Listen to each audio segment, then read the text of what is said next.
সরকারি মহিলা শৌচাগারের পদ দখলের অভিযোগ ছাতনা থানায় স্মারকলিপি দিলেন স্থানীয় মহিলারা।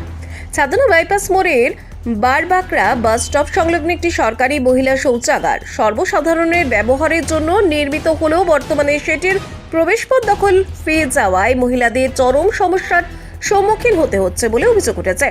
স্থানীয়দের অভিযোগ, শৌচাগারে যাওয়ার পথে প্রতিদিন সাইকেল মোটরসাইকেল রেখে কার্যত রাস্তা বন্ধ করে রাখা হয়। পাশাপাশি একটি অবৈধ ঝুপড়ি ঘর নির্মাণ করে শৌচাগারটি আড়াল করে দেওয়া হয়েছে। ফলে মহিলারা নিরাপদ ও স্বাভাবিকভাবে শৌচাগারটি ব্যবহার করতে পারছেন না।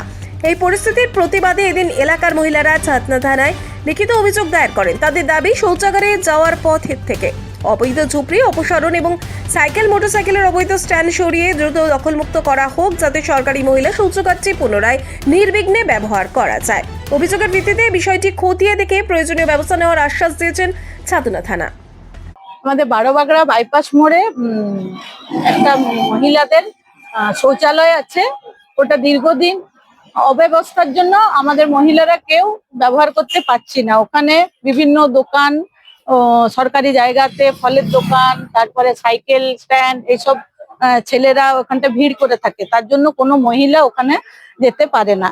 এইটা আমাদের দীর্ঘদিন ধরে আমরা এখানে অভিযোগ করেছি, কিন্তু কোনো উত্তর পাইনি। তো এইবারে আমাদেরকে থানায় অভিযোগ জানালাম, আমাদেরকে আশ্বাস দিলেন যে আমরা খতিয়ে দেখে আমরা এটার ব্যবস্থা করব।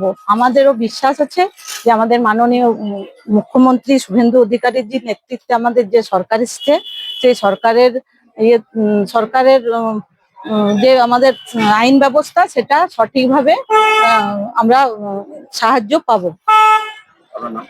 আমার নাম ছবি দাশগুপ্ত।